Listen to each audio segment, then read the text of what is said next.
Amigos de Vanguardia, bienvenidos al Museo del Horror del Cuscus, donde vamos a tratar de entender qué fue lo que ocurrió el domingo pasado en la vida política de nuestro maltrecho país. Pero solo vamos a tratar, ¿verdad? Solo trataremos. Solo lo vamos a intentar.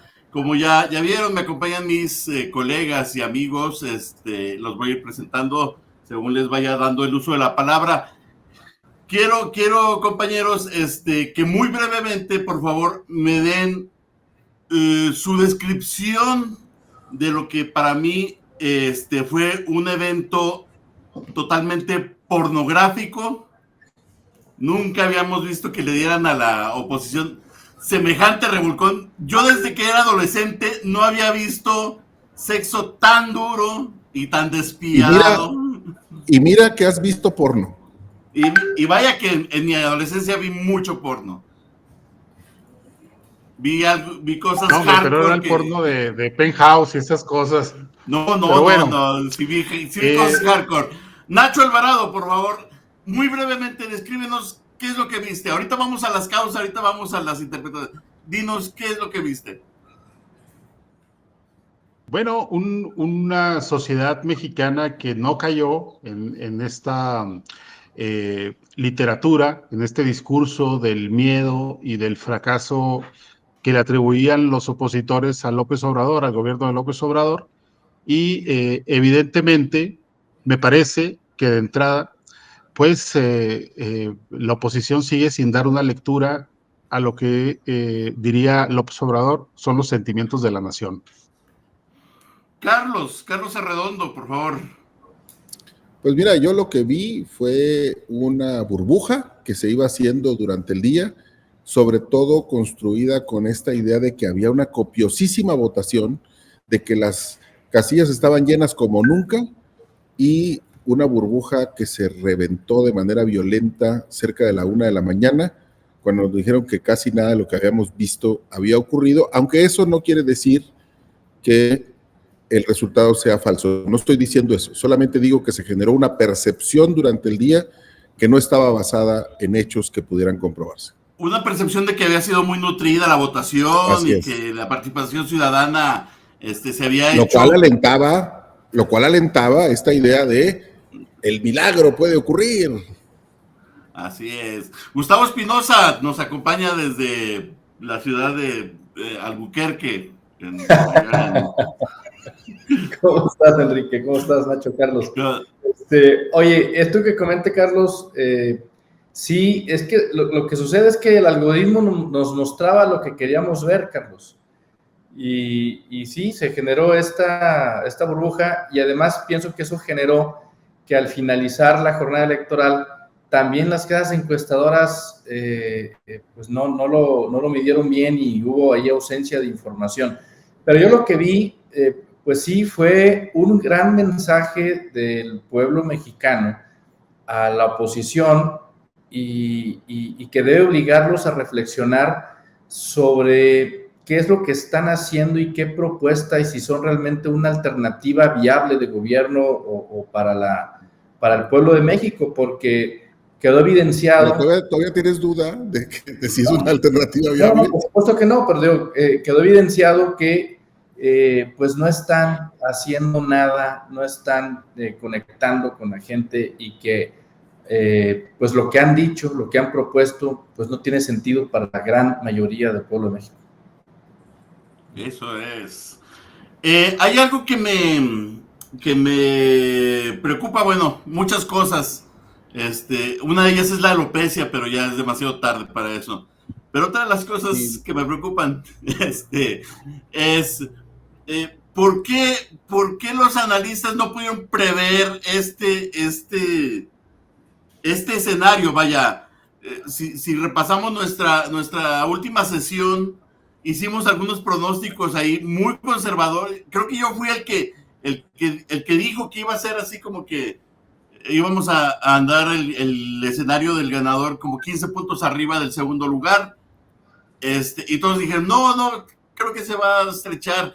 Sí. Y no estoy hablando exclusivamente de nosotros. Creo que nadie nadie pudo prever que la candidata ganadora iba a doblar completamente a su única opositora, ¿no? ¿Por qué? ¿Por qué no los analistas no lo pudieron ver? Nacho, por favor. O Carlos. Bueno, mira, bueno, pues bueno, ok, me lanzo.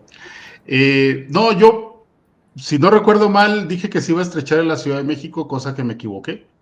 Pero la presidencial para mí nunca estuvo en duda. No, nunca en todo caso, el Congreso. Y por Madrid, yo siempre me sostuve con las encuestas de 20 para arriba, ¿no? Pero bueno, de 20 a 31, 32 es un mundo también. Pero bueno, al margen de eso, pues si reparamos un poco en las figuras que hacen el análisis político en medios de los llamados nacionales, pues vamos a encontrar que ahí están justo los enemigos de López Obrador o a quienes López Obrador les indigesta, ¿no? Aguilar Camín, Héctor de Mauleón, Ciro Gómez Leiva, Loret de Mola, etcétera. Todos estos nombres, ¿no? Que aparte, si nos trasladamos al mundillo intelectual, pues son los abajo firmantes de aquella carta de la semana pasada que llamaron al voto por Xóchitl Gálvez. Entonces ahí me parece que se impone más la entraña que el cerebro, ¿no? Y yo no sé si ellos estuvieron engañando a sí mismos, descalificando las encuestas o aferrándose a las que, por ejemplo, una cosa como Massive Caller estuvo lanzando las semanas recientes, pero el caso es que por mucho que se hayan proyectado estos resultados de triunfo, hasta incluso en esta mesa, creo que sí nos vimos sorprendidos por la magnitud de la victoria aplastante de Claudia Sheinbaum, del carro completo, en el Senado les van a faltar 4 figuras para tener mayoría calificada, pero en el Congreso, en la Cámara de Diputados les sobran 15 escaños y bueno, pues se ganaron las gobernaturas arrebatándole al PAN Yucatán, por ejemplo, y bueno, fue una marea guinda mayor en volumen a la de 2018. Entonces, yo no sé si esto se puede atribuir a un fallo de lectura fría, sino yo creo que más bien de deseo puro de una vasta mayoría de quienes ocupan estos espacios de opinión, ¿no? Entonces, pues, ya ahorita pasaremos en otro momento a cómo, según nosotros, pues operó el voto ciudadano.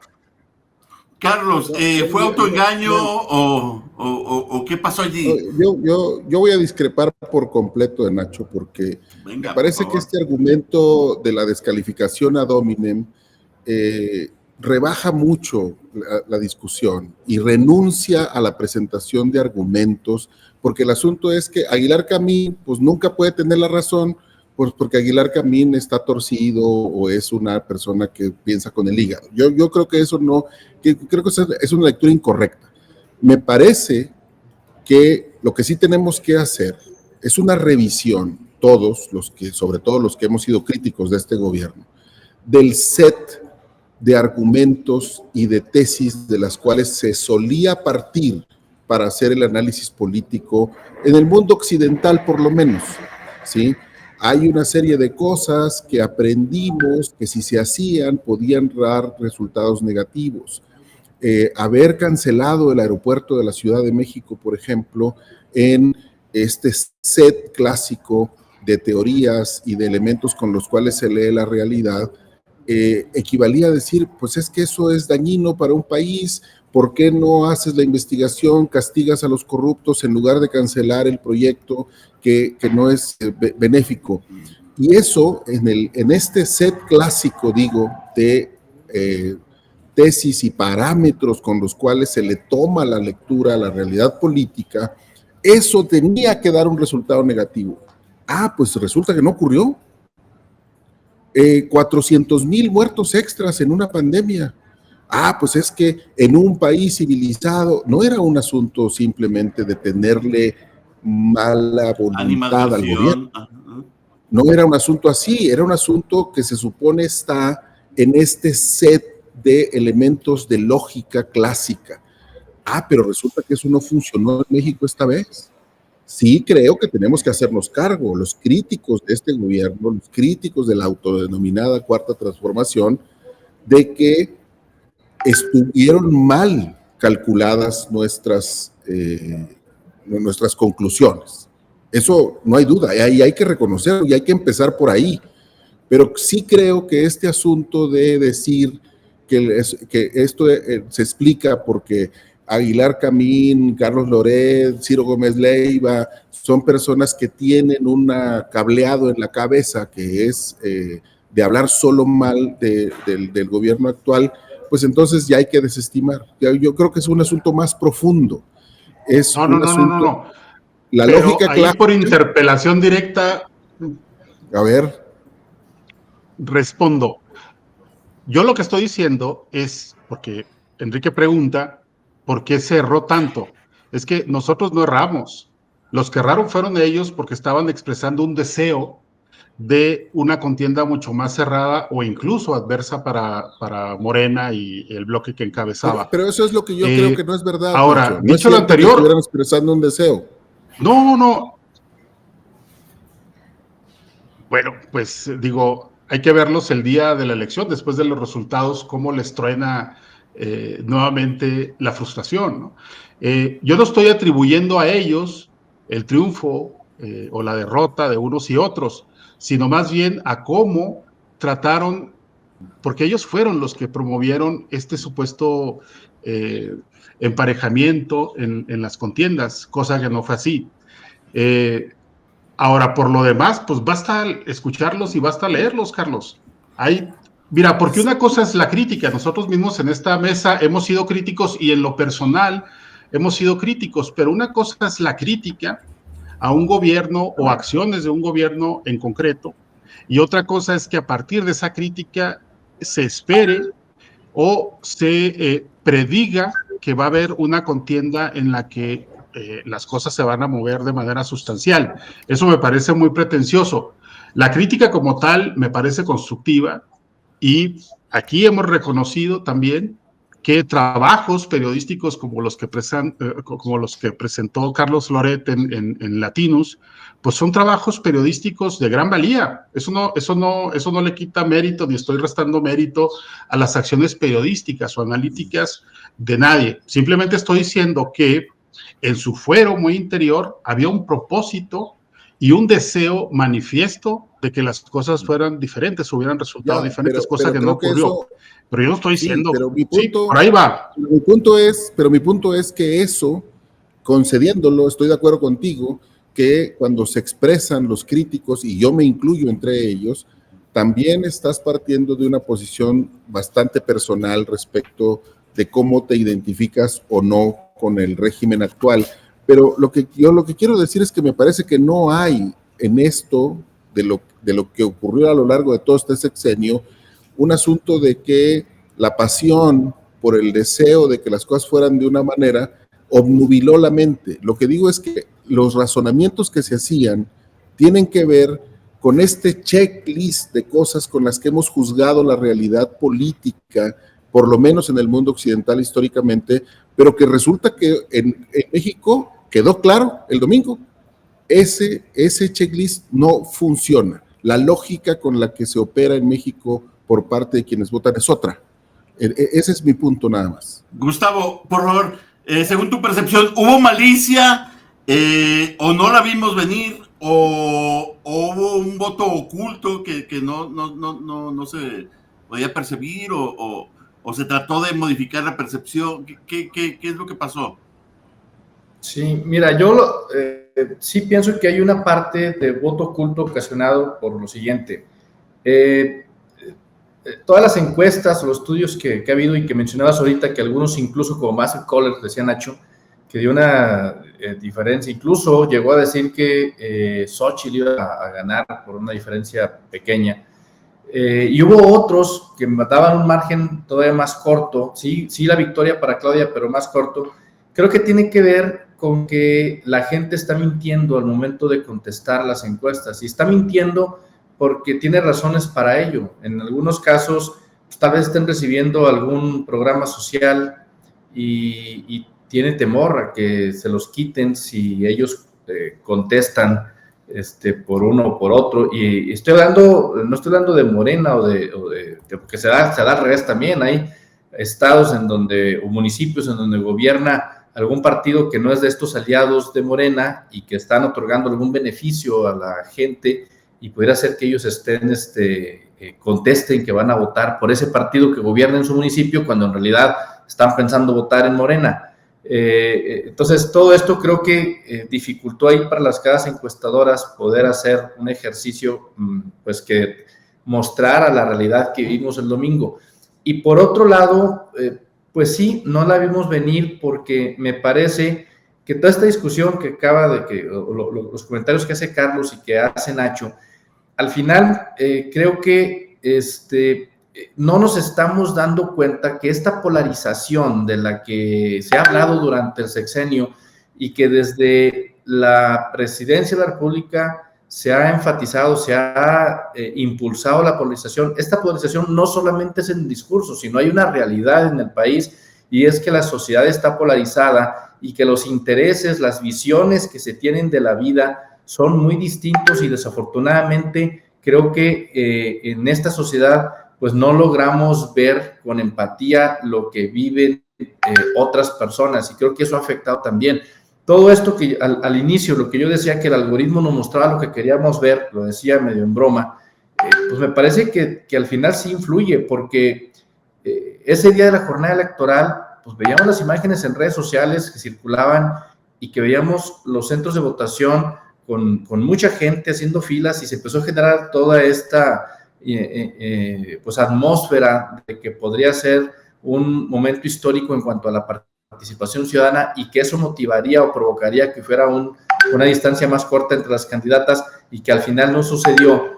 Pues creo que eso lo vimos solamente cierto segmento poblacional en redes sociales, que el algoritmo detecta también cuáles son los intereses, qué es lo que uno busca normalmente, lo que uno lee, pero esa no era la realidad que estaba sucediendo en el país. Al final, lo decíamos Nacho antes de entrar al podcast, al final la participación terminó siendo pues la que hay siempre, en promedio, lo que hay siempre en las elecciones presidenciales. Entonces no se rompió ningún récord, se mantuvo igual, y al final lo que decía, pues el voto del ciudadano, del pueblo, fue la continuidad de un gobierno que pues quedó demostrado que todo esto que hemos estado criticando, hablando algunas personas, algunos críticos del gobierno, respecto a los resultados, respecto a las políticas que implementan, pues tal vez no son preocupaciones que tienen en el día a día la mayoría de las personas, y que al final eso es lo que los lleva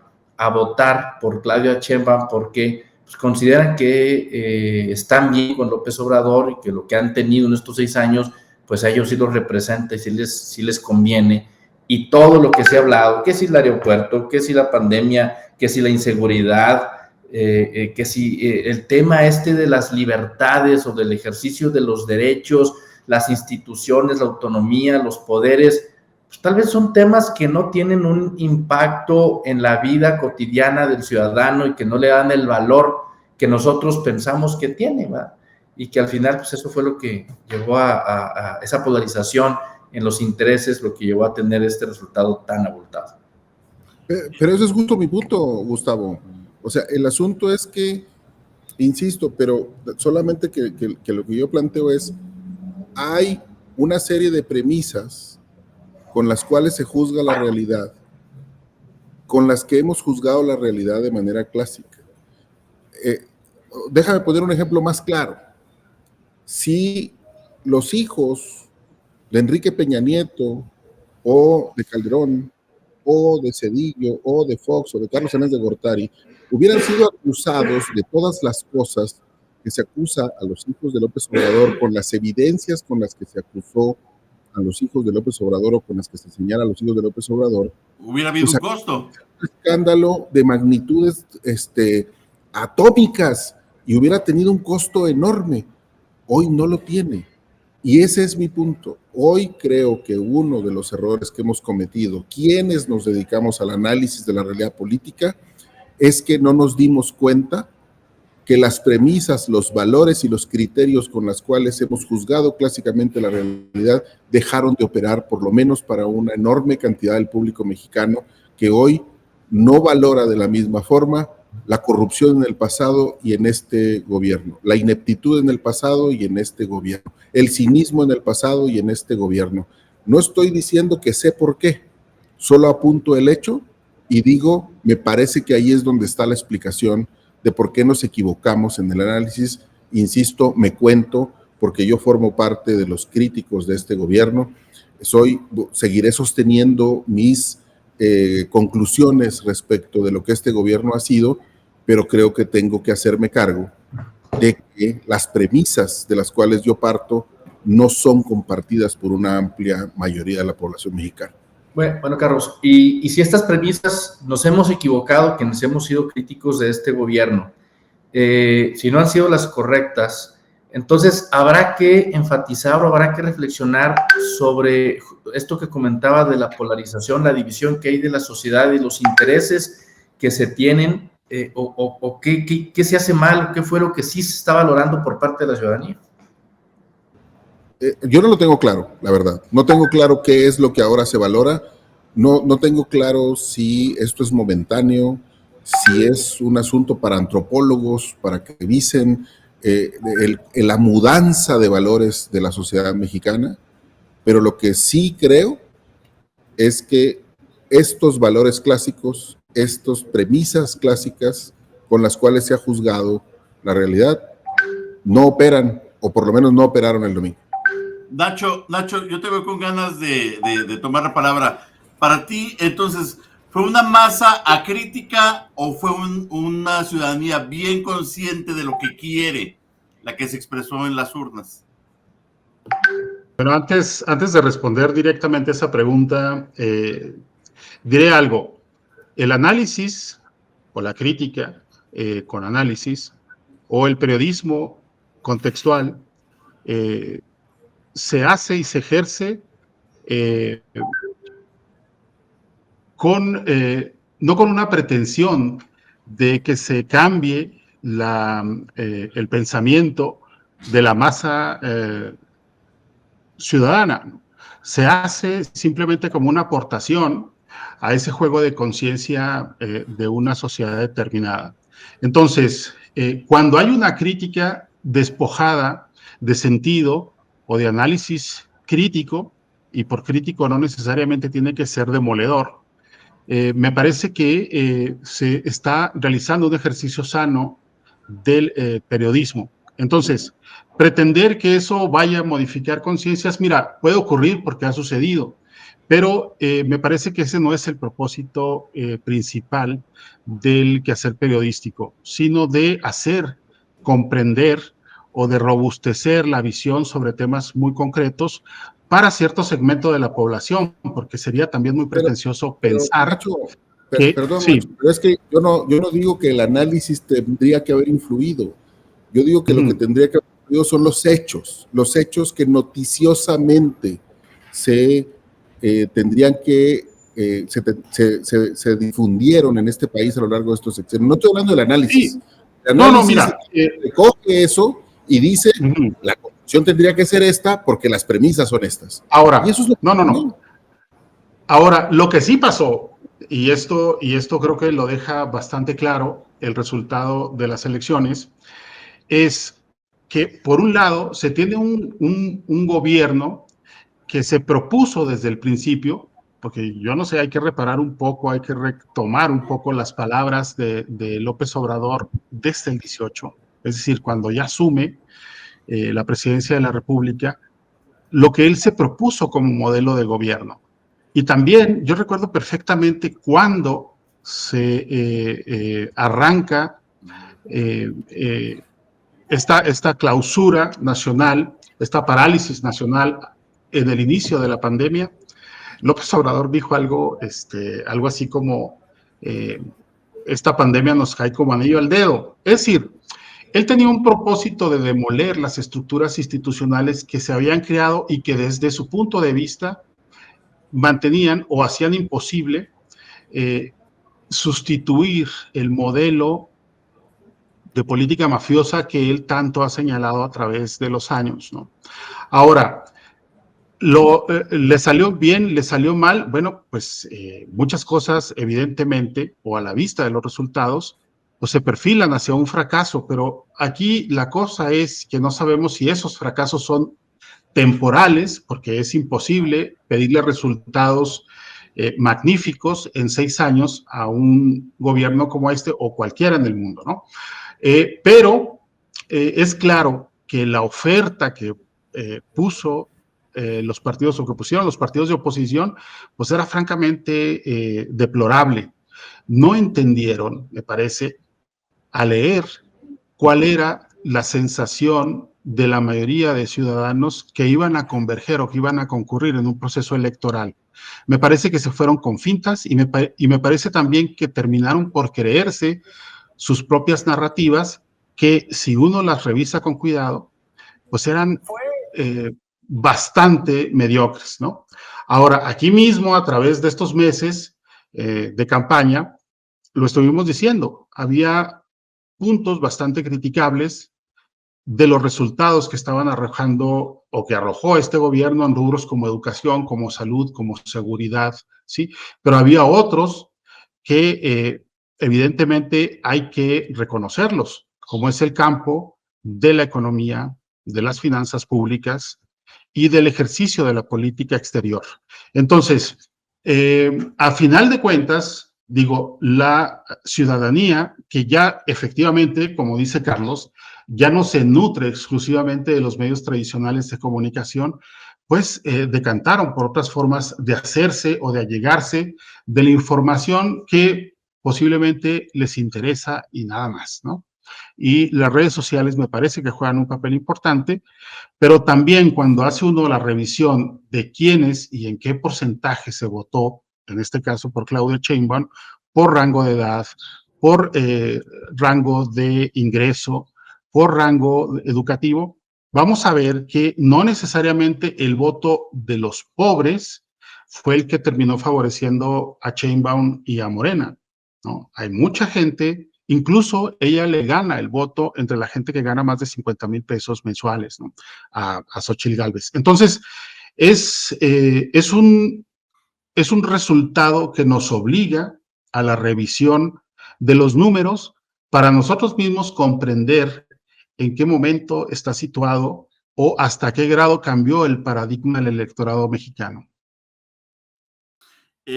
Pareciera entonces que los críticos estamos, los analistas, los que tratamos de interpretar el gobierno, estamos en un soliloquio y que nos creemos a veces más influyentes de lo que en realidad pudiéramos ser, ¿no? No, yo no lo vería así. Yo lo vería como, mira, siempre y cuando la crítica tenga un sustento, una base sólida, me parece que es sano. Y no es que se esté haciendo un soliloquio ni que estemos predicando en el desierto, ¿no? O sea, lo que es criticable de la crítica es cuando se hace por una cuestión más emocional, más ideológica y menos sustentada en los datos duros. Ya. Señores, ¿cuál es su visión de la intervención del presidente durante todo el larguísimo proceso electoral? Digo, creo que López Obrador hizo de su sexenio una campaña para cerciorarse de que este momento ocurriera. ¿Cómo lo ven con respecto a otros países? ¿Qué tan endeble vuelve esto nuestra democracia o qué tan dependientes nos vuelve de la figura del caudillo? ¿Qué tan autónomos realmente son nuestras decisiones? Si nos las tiene que, al parecer no las tuviera que dictar Papá Grande desde el palacio. ¿Qué tan atípico es esto en el mundo? en el mundo democrático, por supuesto, o qué tan lejos nos pone esto de una verdadera democracia. ¿Alguien que quiera empezar, por favor? Carlos. Creo que tendría, así como Daniel Cosío Villegas, si renaciera, escribiría seguramente una segunda parte de su famoso libro El estilo personal de gobernar. Creo que Giovanni Sartori también escribiría otra secuela de su libro Democracia. Se cuenta digamos, como una anécdota, que cuando Sartori hizo la clasificación de los regímenes en el mundo y luego la subclasificación de los modelos democráticos, allí donde hay democracia, no encontró nunca dónde poner el modelo mexicano. Y entonces hay democracia con subdivisiones de democracia parlamentaria, democracia presidencialista, incipiente, inmadura, y la mexicana, ¿sí? Entonces, creo que nosotros otra vez demostramos, y vuelvo al punto que decía hace un momento me parece que las premisas con las cuales se juzga la realidad han cambiado. Tiene razón Nacho en que una parte de la responsabilidad tiene que ver con una causa relevante de esta mudanza que yo veo, es esta forma comunicacional impuesta por el presidente a través de las mañaneras, y con toda una caja de reverberación, amplificó su mensaje, pero además combinado con lo que antes decía Gustavo. Nos convertimos, gracias a los algoritmos que dominan los mecanismos de difusión de los mensajes y de consumo, pues en guetos que nos aislaron del resto de la gente y sobre todo nos evitaron esa molestia que implica pues escuchar a gente con la que no estamos de acuerdo, ¿no? Y entonces se han ido haciendo estas colonias, estos grupos en el ciberespacio, que además son reforzados con los algoritmos con los que funcionan las redes sociales, que hacen que solamente veamos, escuchemos aquello que está en sintonía con las cosas con las que nosotros creemos. Entonces, pues sí, tú dices, ¿qué tan eficaz, qué tanto logró? Pues, diabólicamente eficaz el modelo de López Obrador. Pero, en mi opinión, una vez más, diabólicamente eficaz en modificar el algoritmo con el cual juzgamos la realidad. Yo creo que eso es lo que está en el fondo de este fenómeno, y entre más pronto nos dediquemos a tratar de desentrañar cómo funcionó eso, me parece que nos irá mejor, porque yo no creo que el diagnóstico esté equivocado. El país está mal. Las cosas se hicieron mal en este sexenio. Cuando uno revisa con los datos objetivos, no hay lugar a dudas respecto de cómo se deterioraron las variables que son relevantes en una sociedad democrática. Solamente que eso solamente nos importa a unos poquitos y a la inmensa mayoría no. ¿Por qué? Si en el pasado sí importaba. Pues eso es lo que creo que hay que averiguar. Gustavo, tu apunte, por favor. Mira, pues sí, el presidente Andrés Manuel hizo de tenía una campaña y estuvo involucrándose o interviniendo en los procesos electorales que le tocó durante su periodo, y no fue la excepción. Vimos cómo inició la campaña 2 años antes, ¿no? Entonces, y justo esa era una de las críticas que algunos hacíamos de la intervención que hacía en el proceso electoral, y cómo violaba las reglas constantemente, y que estas además pues no tenían ninguna repercusión, ninguna consecuencia, porque aunque el tribunal sancionara, dijera que sí había violado, pues no había en términos prácticos ninguna consecuencia para el presidente. ¿Si hay democracia? Pues yo creo que sí hay democracia. Pues al final lo que vimos el domingo fue una elección libre en donde el ciudadano por su propia voluntad libremente fue y decidió, votó. Claro, hay situaciones que podríamos criticar que no tienen que ver con la jornada electoral o con organización, o con que si hubo, porque luego hay comentarios que son de verdad ridículos respecto a que hubo fraude, que hubo trampa. Eso no sucedió, fue una elección completamente legítima, sí. sin problema, ¿no? Pero justamente lo que viene, y creo que ese es el riesgo de lo que hemos advertido o hemos criticado algunas personas, sobre todo los que estamos observando la parte de la democracia procedimental, la democracia deliberativa, todo esto que tiene que ver con los contrapesos y cómo se lleva la discusión pública entre los actores políticos, pues es el riesgo que existe de que lo que hemos avanzado en términos democráticos, en términos de construcción de instituciones que le pongan un freno, que sea un contrapeso al ejercicio del poder ejecutivo, pues se vaya minando y se vaya destruyendo. Ahí tenemos actualmente lo que es el famoso Plan C, que era el tratar de obtener la mayoría calificada en el Congreso, cosa que pues parece que va a suceder. Al final de los recuentos, pues el partido Morena y sus aliados tendrán la posibilidad de hacer lo que se les plazca, lo que sea en cuanto a reformas constitucionales. No van a necesitar negociar con la oposición porque ellos solitos tendrán el número de votos necesarios para modificarlo. Y bueno, quienes hemos observado el desarrollo de la democracia en otros países también, pues vemos como un alto riesgo que esto se caiga en la tentación de ejercerlo de manera irresponsable o con el objetivo de perpetuarse en el poder, no de una persona, sino de un grupo de personas o de un partido. Nacho, tu comentario sobre la presencia del Ejecutivo a lo largo del proceso. Miren, de pronto me parece que cierta parte de la población y la clase política se rasga las vestiduras y le hace mucho al ensarapado, ¿no? Si nos vamos, por ejemplo, al gobierno de Zedillo, pues hay que mencionar el tema de los desvíos de recursos que se hicieron para respaldar la campaña de La Bastida, por ejemplo. En el tema de Fox, digo, pues es público, él mismo lo ha dicho, cómo hizo todo lo posible para que López Obrador no fuera candidato presidencial.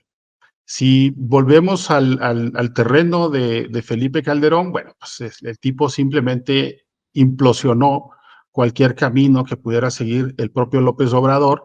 Peña Nieto lo hizo con este desvío de recursos, esta triangulación que después se conocería como la estafa maestra, y a decir o midiendo los escenarios de estos 4 presidentes anteriores, pues vamos a ver que había una prensa crítica, pero no en el volumen y la dimensión o la uniformidad con la que se operó en el gobierno de López Obrador contra la figura presidencial. Ahora, López Obrador efectivamente utilizó muchas veces de manera muy lamentable y muy criticable y hasta violando la ley, su tribuna en las conferencias mañaneras, pero a final de cuentas él hizo lo que le llamó su instinto político y llevó a su arena esta contienda desde el primero de los días, ¿no? Entonces, ¿en qué nivel puede medirse la intervención de López Obrador en este proceso electoral? Pues, digo, en la manera en que lo hemos señalado y en lo que se ha señalado en múltiples ocasiones, porque lo hizo de manera pública y abierta, ¿sí? Pero si lo comparamos con esos juegos transeros, oscuros de los presidentes del pasado, pues me parece que no hay comparación, o por lo menos no lo es para mí. Ahora, tocando el tema del Plan C, que ya lo tocó Gustavo, miren, yo he estado leyendo estos 2 días y escuchando también cómo se emplea esta frase de el poder total y va a poder hacer lo que quiera la próxima presidenta. Creo que en principio, y esto nos va a permitir no aventurar así nomás como a la ligera, vamos a ver qué es lo que se sienta negociar Claudia Sheinbaum con López Obrador para el tema de la Suprema Corte, ¿sí? Hay que recordar que tanto Saldívar, el exministro, como la propia Sheinbaum no están muy de acuerdo en que la reforma se realice en los términos o a pie juntillas a como lo ha propuesto el presidente López Obrador. En esa mediación de criterios o de análisis que vayan a tener uno y otra, me parece que vamos a tener las claves de cómo habrá de conducirse Claudia Sheinbaum con esa mayoría calificada en el Congreso de la Cámara de Diputados y con casi esta mayoría absoluta en el Senado de la República. Yo sigo creyendo que pese a todo, Sheinbaum no tendrá o no será, y esto lo he sostenido siempre, una marioneta de López Obrador. No creo que vaya a permitir la influencia del expresidente una vez que ya tome funciones, y me parece también que es una persona con mayores equilibrios de los que mostró el actual presidente. Ahora, en estos desequilibrios que podemos criticarle a López Obrador, yo también encuentro una razón, si bien no justifico lo que ha hecho o lo que ha dicho. Ok, vamos a tratar de meterle acelerador, pero Gustavo, por favor, no te quedes con... Bien rápido. Esto ahorita que Nacho hace el recuento de lo que hicieron los expresidentes y de todos estos escándalos, me sonó así como, pero el PRI robó más. ¿Sí? Pero no, el PRI robó más, claro, sí. Sí. Yo no estoy defendiendo a los expresidentes ni a los gobiernos anteriores. Creo que al final, por eso llegó Andrés Manuel López Obrador, por un hartazgo de la ciudadanía y que teníamos todo justo de todo lo que... Plenamente justificado, además. Sí, porque todo lo que le señalaste y que ahorita nos comentabas los expresidentes, pues por supuesto, y eso es la causa por la que se ha ido desgastando el PRI y el PAN que han gobernado este país y que no han solucionado, no han dado respuestas y que además hemos visto casos de corrupción como los que ya mencionaste. Sin embargo, pues eso explica el desgaste, pero no justifica el que el actual gobierno siga cometiendo actos de ese tamaño. Ahí está Segalmex también. Entonces, no por eso vamos a justificarlo. Y en relación a lo que comentas de la crítica que había en otros gobiernos, es cierto, también en esta la hay y es fuerte la crítica. Sin embargo, lo que yo he observado con gobiernos anteriores es que sí había un impacto. Estas críticas de la opinión pública, los reportajes periodísticos que se salían a la luz, había una consecuencia en estas administraciones y tenían un pavor a lo que pudiera surgir por parte de los medios de comunicación. En esta administración no hay eso, Se actúa con un cinismo desde la presidencia y lo vimos con la Casa Gris, lo vimos, insisto, Segalmex, y no ha pasado absolutamente nada. Y ese cinismo es latente día con día. No estoy muy convencido de lo que comentas de Saldívar, porque sí he escuchado en entrevistas que él ha mencionado que sí, en principio, que no está de acuerdo con el método de selección. Sin embargo, también lo ha dejado claro que habría que valorarlo y valorar esa propuesta. Entonces ha dejado abierta esa posibilidad. Yo también pienso que Claudia Sheinbaum no va a ser una marioneta de López Obrador. Ella tiene una formación ideológica. Tú lo describiste muy bien en el perfil que hiciste para el periódico, para el suplemento doctoral, pero creo que justo por su perfil, sí, no va a ser una marioneta, pero sí puede seguir con los objetivos que ha planteado la 4T. ¿No? Mira, Enrique, siguiendo esta lógica que estoy empleando hoy para plantear mis argumentos, yo les diría que justo este es otro ejemplo de ese cambio de elementos con los cuales se juzga la realidad. Yo personalmente creo que haríamos bien en creer en lo que López Obrador y Claudia Sheinbaum han dicho con todas sus letras y sin ambigüedades. El plan C va. Y creo que este error, este hecho es uno de los errores de análisis que se han cometido. ¿Qué se dijo cuando López Obrador ganó respecto del aeropuerto de la Ciudad de México? No, bueno, ese era un asunto de campaña, ya cuando sea presidente se va a moderar, va a ver, los asesores le van a decir que no es conveniente, que se pierde mucho dinero. No los escuchó, si alguien le dijo.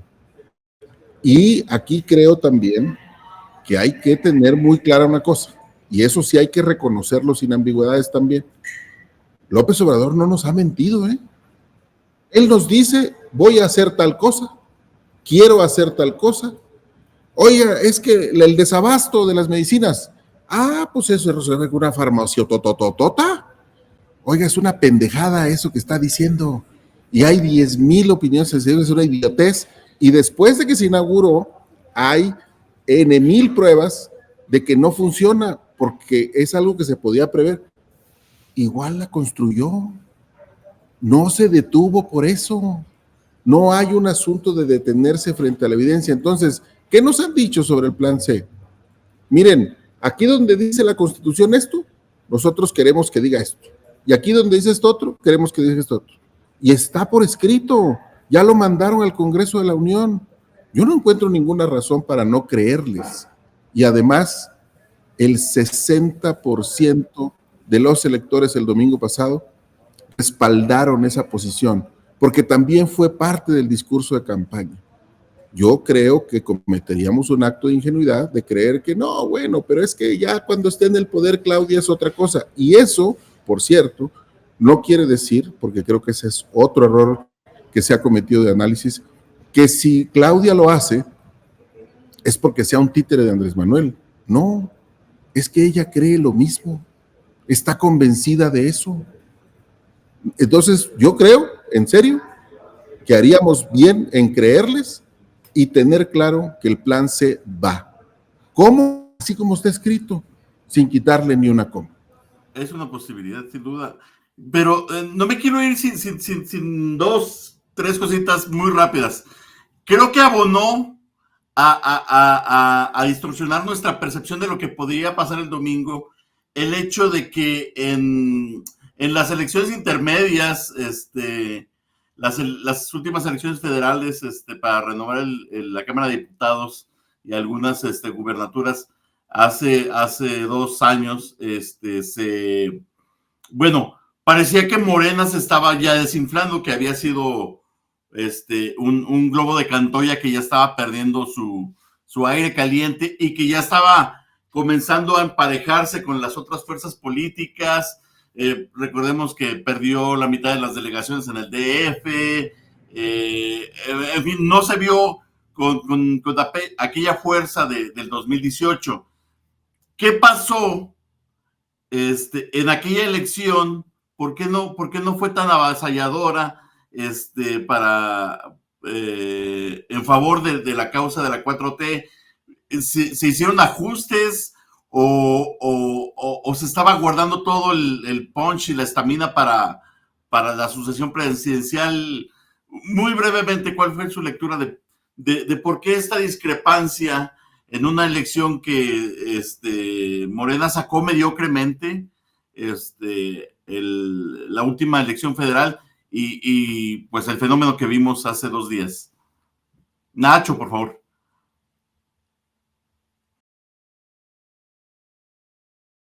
Perdón, tenía el micrófono.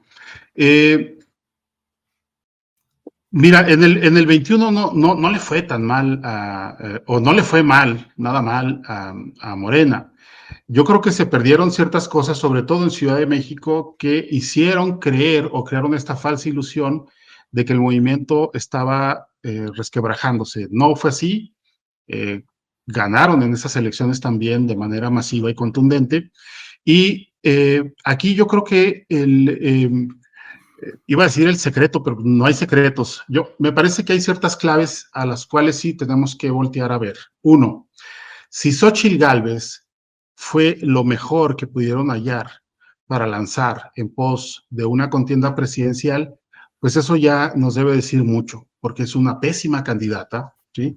Que además tuvo una pésima estrategia de campaña y que nunca pudo sostenerse sobre un hilo medianamente atractivo o coherente para el electorado. Y estoy hablando no del voto duro del PAN o del PRI, sino del público abierto. Segundo, las instituciones políticas, PRI, PAN, PRD, digo, son un lamento. Escuchaba a Gil Suart ayer, creo, hablar como uno de los pocos actores políticos dentro de Acción Nacional, que yo no sé si con una mesura conveniente o interesada, pero él sí está hablando, o es una de las pocas figuras que está hablando de que se debe reestructurar la institución de Acción Nacional para generar o para recuperarse como una verdadera opción o un contrapunto del poder que va a significar Morena o la segunda parte de la Cuarta Transformación. Y yo creo que ahí están las claves. Digo, cuando se ven los listados de las listas plurinominales que armaron uno y otro partido en la oposición, digo, pues ahí están todas las claves también para comprender cómo no solamente no se atendieron estos puntos críticos de la masa ciudadana, sino que le dieron la razón a la crítica fundamental del propio presidente. Es decir, aquí lo que vimos es una exhibición de que estos individuos pues siguen siendo o siguen conduciéndose con un interés muy personal para arribar a las posiciones de poder. Entonces, si políticamente se está celebrando el retorno, por ejemplo, de una figura como Manlio Fabio Beltrones, pues estamos jodidos, ¿no? Oye, Nacho, pero es que, fíjate, es que otra vez insisto en el tema de las premisas. Es que exactamente eso que acabas de decir sobre la oposición se puede decir sobre Morena y su lista. Son personas que están por un interés personal buscando las posiciones de poder, pero... Sí, nada más, pero fíjate, juzgan, pero nada más, el asunto es que López Obrador, y aquí sí nos llama a a desatar el nudo filosofal de esa frase, yo tengo otros datos, ¿sí? Digo, estoy ironizando con esto, pero el tipo, con toda iba a decir desfachatez, pero bueno, yo creo que es mucho más profundo y mucho más amplio que eso, pero cuando fue confrontado de manera directa, aún con la evidencia del dato duro, pues él te decía, yo tengo otros datos. Y lo que encerraba esa frase, que es una descalificación, vamos, te incendiaba vivo, ¿sí? Frente a la plaza pública o en la plaza pública. Sí, a lo que voy es a esto. ¿Por qué a él sí le funciona ese carácter de cinismo y no a la oposición? Entonces, me parece que la gente está dándole ya no el beneficio de la duda, porque ya no hay dudas, pero sí, digamos que ya se la quitó a los partidos de oposición que tuvieron décadas para construir este país doliente, ¿no? Está bien, pero insisto en el punto entonces central, porque creo que estamos llegando a un acuerdo. Mismos hechos, anoten la fecha, por favor. Distinto juicio. Mismos hechos, distinto juicio. Y creo que ahí está el quid de este asunto. Ahora hay que reparar en algo, perdón, un paréntesis breve. Hay una generación nueva de electores, ¿no? Es decir, la gente que tiene menos de 50 años, pues no le tocó. Pero la historia de la humanidad se mide así, hay una generación nueva siempre, y los parámetros y las premisas habían persistido hasta ahora. Y ese es mi punto. Pero fíjate, ya en el mundo estamos igual, ¿eh? Digo, tenemos el caso de Estados Unidos con Donald Trump, pero tenemos la Unión Europea con lo suyo también. Entonces, bueno, son casos del análisis sesudo de los años por venir. Gus, ¿agregas algo? Pasamos a los últimos. No, mira, nada más. Últimos. En relación a lo del 2021, yo también pienso igual que Nacho. Yo creo que no le fue mal a Morena. Sí hubo ahí unas victorias por parte de la recién creada alianza, que creo que eso fue lo que provocó también que en algunas delegaciones de la Ciudad de México y algunos estados pudieran ganar, porque era algo novedoso, porque se acaban de unir y eso pues traía, digamos, pues cierta esperanza o cierta novedad, al menos en el proceso, y eso de manera coyuntural les ayudó a ganar posiciones. Pero el que ahora haya pasado lo que pasó. También creo que los personajes que están ahí, pues, personajes como Alito Moreno, Rubén Moreira también, Sí, todos esos personajes, pues creo que no le... ¿Pero qué pedo le pones a Bartlett? ¿Qué pedo a ver, pero es que a eso voy. A los Armenta. Sí, claro, a ver, pero está el asunto que comentaba Nacho ahorita acerca de las listas, pues es que pareciera que para el Morena, cuando te pasas hacia su bando, pues ya borras todos los pecados, ¿no? Sí, la incógnita es por qué la sociedad no actúa de la misma manera, o es tanto la adversión que se tiene con estos partidos que gobernaron por mucho tiempo con el PRI o con el PAN en su momento, que se ha generado que de plano no le pasan el costo de la factura solamente a ellos, sino a Morena, ¿no? Que también tienen en sus filas a personajes como estos. Entonces, eso creo que fue lo que sucedió. Bueno, así muy brevemente, para mis compañeros de Coahuila, la elección estatal, y para Nacho que nos diga su comentario también muy breve sobre la elección en el DF. Gus, aunque estás en Albuquerque, ¿cómo viste la elección en Coahuila? ¿Qué te pareció eso que ganara Claudia Sheinbaum? Digo, esa tampoco la vi venir, pensé que el priismo se iba a defender como gato panza arriba, no sé. Mira, pero no la viste venir porque confiaste en el discurso que desde el PRI estatal y desde el gobierno en turno se empezó a construir desde la llegada de estos, o desde que ganaron la elección el año pasado. Porque la realidad es de que la historia nos indica que las elecciones federales siempre se le complican al PRI. Siempre pasa esto, un año es la elección de gobernador y el siguiente año toca la presidencial y las municipios. Entonces, ha sucedido así, gana el PRI, pero luego en el siguiente pierden las elecciones federales, ¿no?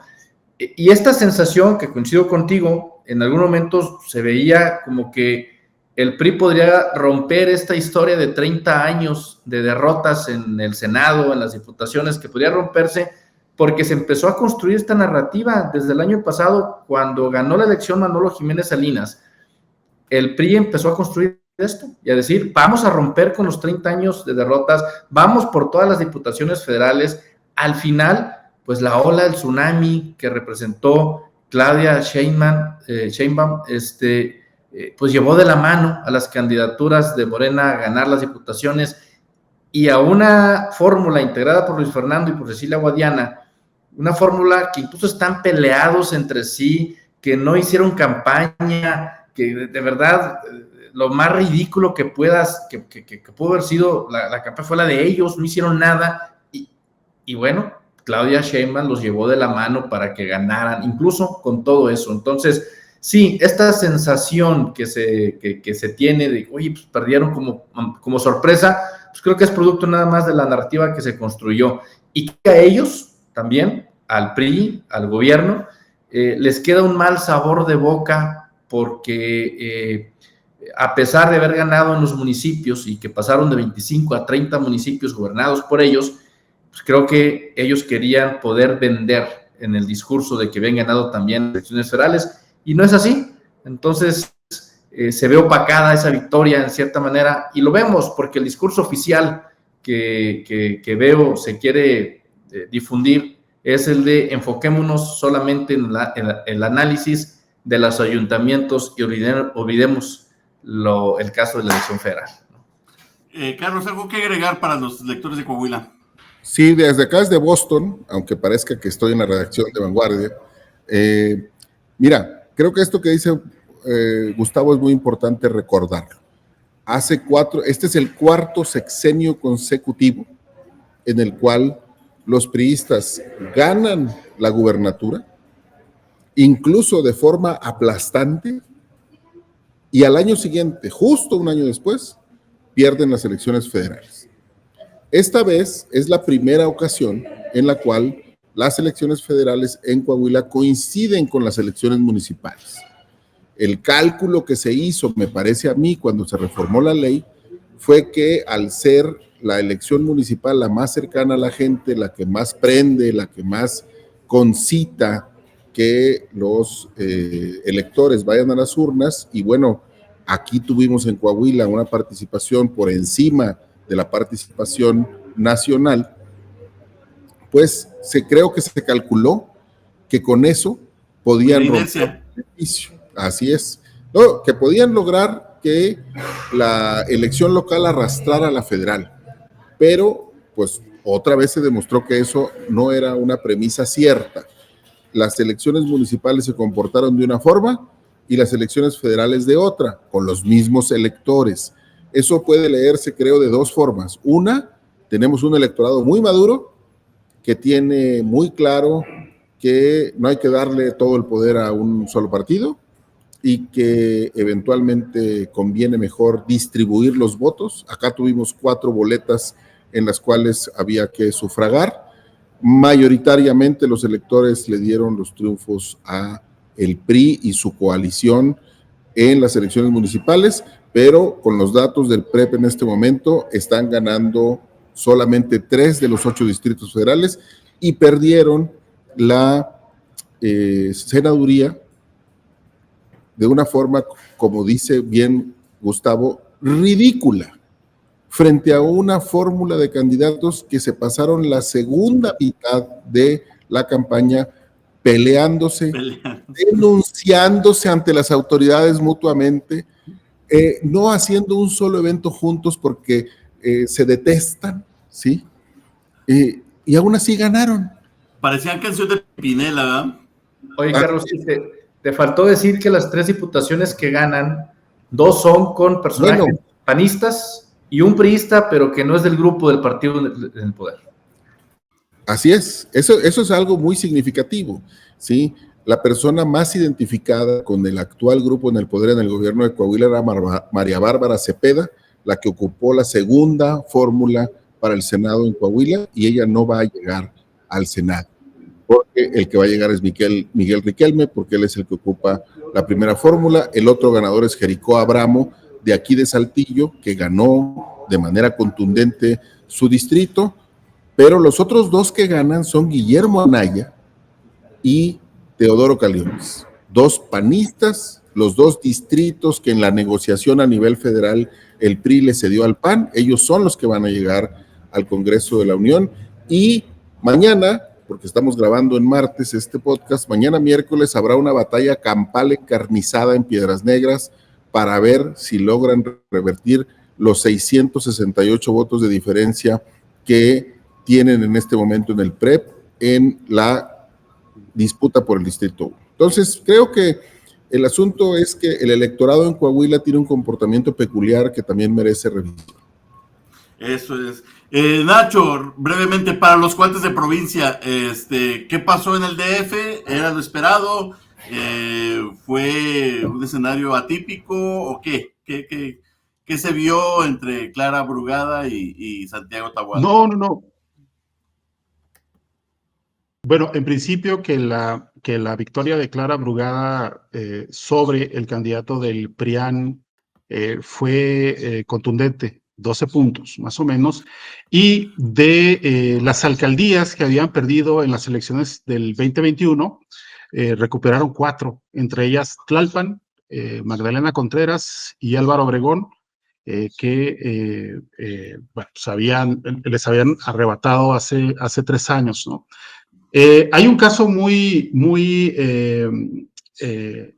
digamos, especial que a mí me llama la atención de manera poderosa, y es, hablando de lo que ya abordamos este día con los temas de las corrupciones o de la corrupción, creo que hay un cansancio cuando las figuras relacionadas con acciones corruptas o caciquiles durante años van perdiendo fuero, ¿no? Fue el caso de una alcaldía como Cuauhtémoc, en donde el ascendente de Ricardo Monreal, que ya había sido alcalde de esa demarcación, se continúa con una candidata que, si bien estaba en la oposición, fuera de la fórmula encabezada por Morena, Sandra Cuevas, pues había dado una especie como de continuidad a su legado, y ahora su hija, Katy Monreal,